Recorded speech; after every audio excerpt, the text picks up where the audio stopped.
कृषि कानूनों के विरोध और किसानों के समर्थन में बिहार में जन अधिकार पार्टी आज से किसान मजदूर रोजगार यात्रा की शुरुआत की है। दूसरे जगहों पर उसको मंडी बोलते हैं। वो सरकारी संपत्ति थी, सरकारी व्यवस्था थी। सरकार किसानों के प्रोड्यूस को यानी उसके उत्पादन को खरीदती थी। लेकिन अब क्या है, अब सरकार क्या कर रही है, उसके पैरेलल में प्राइवेट ऑर्गेनाइजेशन को, प्राइवेट कारपोरेट कंपनियों को खड़ा कर रही है। इसको इस तरह से हमारे नेताजी समझाते हैं कि हमारे जिस तरह से सरकारी विद्यालय को प्राइवेट विद्यालय ला करके हमारे शिक्षा व्यवस्था को चौपट कर दिया गया, ठीक उसी तरह से जिस तरह से हमारी सरकारी जो स्वास्थ्य व्यवस्था थी उसको प्राइवेट हॉस्पिटल खोल करके उसको चौपट कर दिया। हमारे सहकारिता प्रकोष्ठ के अध्यक्ष ने आपको कई बातों का धान के खरीदने के संदर्भ में सरकार की कितनी बदनीयती है उसके संदर्भ में इन्होंने बतलाया है। मैं उधर आपका ध्यान आकृष्ट नहीं करना चाहूँगा, लेकिन मैं ये बताना जरूर चाहूँगा कि किसानों का जो 3 बिल है उसमें मात्र मैं 3 मिनट में तीनों बिल को आप लोग को कॉन्सेप्ट क्लियर करना चाहूँगा। ये किसानों के संदर्भ में, कृषि के संदर्भ में जो भारत सरकार का जो 3 बिल है, वो पहला बिल है एपीएमसी से संबंधित। APMC agriculture produce marketing committee, जिसको हिंदी में हम लोग यहाँ पर कृषि उत्पाद बाजार समिति के रूप में जानते थे। धान के सवाल को लेकर के हमारे कई साथियों ने कहा है, धान आप जानते हैं इस बार बिहार में कितना उपजा है। इस बार धान बिहार में 120 लाख मैट्रिक टन धान की उपज हुई है और बिहार सरकार ने लक्ष्य कितना रखा है खरीदने का, मात्र 45 लाख मैट्रिक टन धान खरीदने का लक्ष्य रखा है। यानी आप जितना धान उपजाए हैं उसका मात्र 1/3 भाग ये बिहार सरकार खरीदेगी। तेरे बिहार वीर कुंवर सिंह की स्मृति में जगदीशपुर के इस मैदान को चुना है कि आजादी की दूसरी लड़ाई हम लोग जगदीशपुर से किसान मजदूरों और नौजवानों के सवाल को लेकर के कर रहे हैं। मैं आपको बताना चाहता हूँ कि ये जगदीशपुर से यात्रा शुरू हुई है और पूरे बिहार में हम लोग एक एक जिले में जाएंगे, एक एक गांव में हमारे लोग जाएंगे, हमारे पार्टी के सभी साथी जाएंगे। ताकतों के हाथों में गुलाम हम हो रहे हैं। हिंदुस्तान के तख्तों पर जो बैठा हुआ एक खूंखार आदमी जो है वो हिंदुस्तान को गुलामी की ओर ले जा रहा है। आज हमारा किसान और मजदूर नौजवान गुलामी की जंजीरों में धीरे धीरे जकड़ रहा है। हमारा देश का लोकतंत्र कड़ा रहा है। उसी लोकतंत्र की आज़ादी को बचाने के लिए किसानों और मजदूरों नौजवानों के सवालों को जिंदा रखने के लिए और उनके मौत और जिंदगी को से जूझने के लिए, जब हिंदुस्तान गुलाम था मुगलों के हाथों में, जब हिंदुस्तान गुलाम था अंग्रेजों के हाथों में, तो 1857 में बाबू वीर कुंवर सिंह ने देश की इस मादरे वतन की हिफाजत के लिए, इस देश की आज़ादी की लड़ाई की शुरुआत बाबू वीर कुंवर सिंह जगदीशपुर से ही शुरू किए थे 1857 में। आज बरसों बरस बाद, लगभग 300 साल के बाद फिर से इस देश को गुलाम बनाने की साजिश चल रही है। आज हम विदेशी ताकतों के हाथों में या किसी भी पार्टी के द्वारा अब तक कोई सभा नहीं की गई, लेकिन जन अधिकार पार्टी के नेता और हिंदुस्तान में आज किसानों की आवाज़ बनते जा रहे माननीय नेता राजेश रंजन पप्पू जी के नेतृत्व में और भाई दिनेश जी की अगुवाई में बिहार में पहली दफा किसानों के मुद्दे को लेकर के जगदीशपुर को क्यों चुना गया, ये भी एक बात है। भाई दिनेश जी ने एक शुरुआत की जमीन से। इस बच्चे लोग को यहाँ से हटाइएगा, हटाइए यहाँ से। और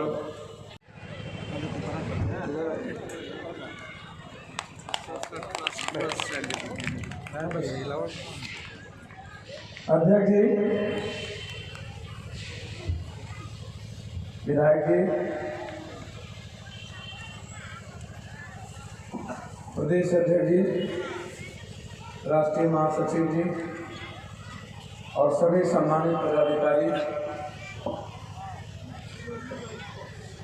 बाबू वीर कुंवर सिंह के इस क्रांतिकारी धरती पर सम्मानित बुजुर्ग, सम्मानित गार्जियन, ईश्वरकुल और देवकुल किसान मजदूर, देखिए मैं पहले आप सबको एक बात बताना चाहूँगा। इस देश को गुलामी में जीने की आदत है और आज भी है।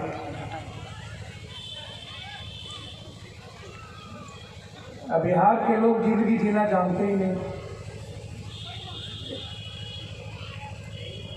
और ना अपने फ्यूचर की चिंता करते।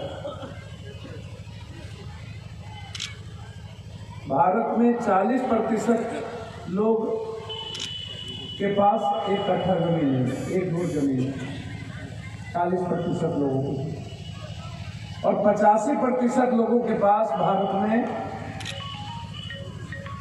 वो छोटे किसान हैं, सीमांत किसान हैं, बटेदार है, दिहाड़ी मजदूर है, बंधुआ मजदूर है, वो किसान नहीं है।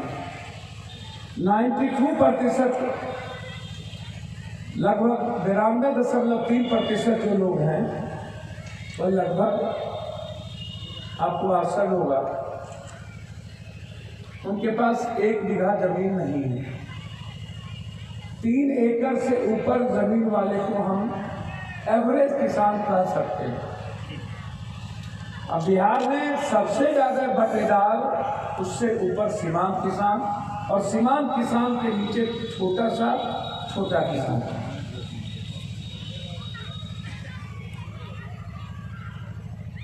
किसान की क्या स्थिति है?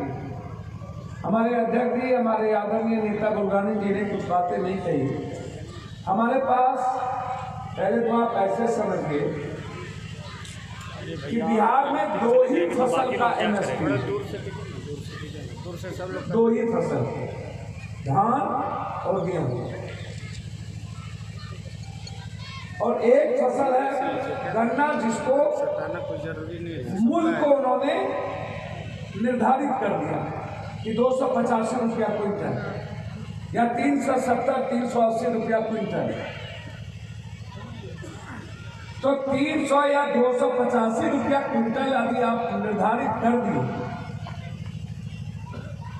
तो वह निर्धारण भी बिहार के किसानों को 225 रुपया क्विंटल गन्ना खेती करने वाले को नहीं मिलती।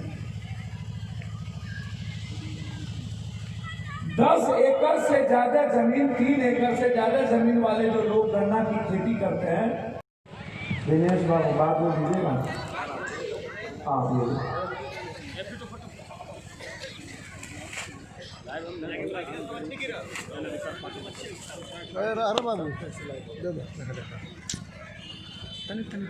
ये पीछे वापस हो जाए।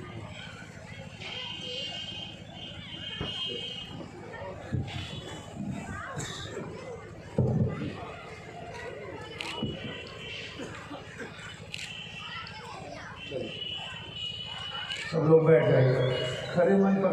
अपनी पत्नी को दवाई ला जाए, अपने बच्चों को 800 रुपया किसी तरफ भेज करके हम पढ़ाई कर दें, या जिंदगी जीने की जो बेसिक जरूरत है वह कैसे पूरा हो, तो उसके लिए बिहार और देश का जो 85% किसान है वह अपना अनाज, अपना फसल खेत में ही या दरवाजे आके उसको बेच देता है औने पौने दाम में।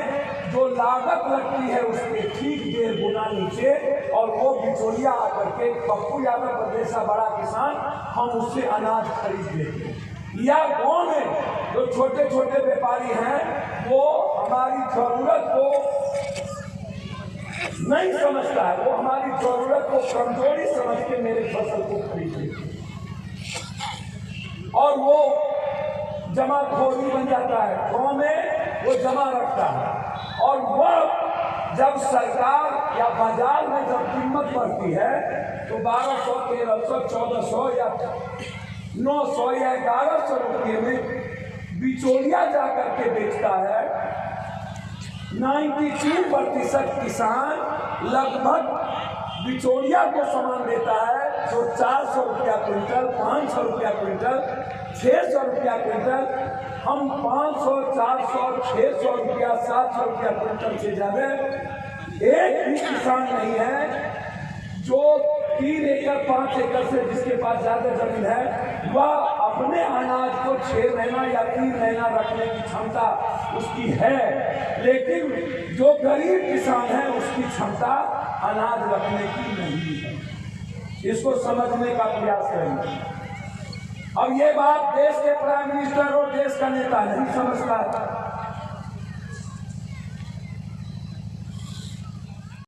बाढ़ आया किसान मरे, सुखाड़ आया किसान मरे, बीज खत्म हो गई किसान मरे, खाद अच्छा नहीं मिला किसान मरे।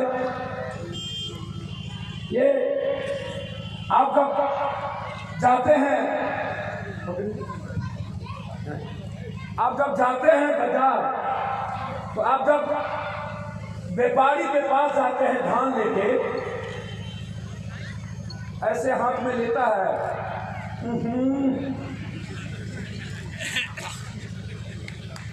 तो लाभ कैसे पूर्वा ज्यादा लगे, पछिया का असर कर गया, दाम तो गया। अब उनके हाथे में विज्ञान है, लाल है कि भोका है कि पूर्वा है कि पछिया लग गया। अब उसी में वो तय कर देता है कि इसकी कीमत बाजार में खरीदारी नहीं है।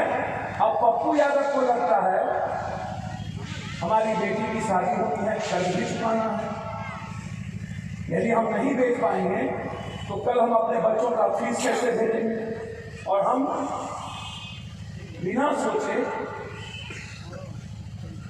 फसल को बेचते हैं। ये मुनाफा किसको मिलेगा, किसान को या बिचौलिया? ये बहुत गौर से समझिएगा। मैं मास्टर साहब लोगों से भी आग्रह करूंगा जो दिए थे, आप भी किसान के बेटे हैं।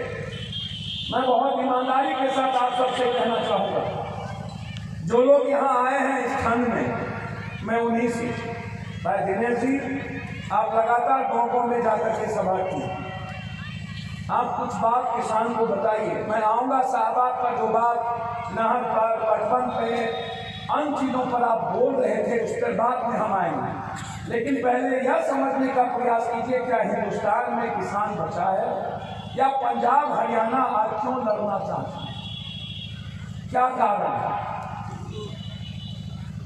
पंजाब के लगभग 80% लोग जर्मनी और कनाडा जा चुके हैं,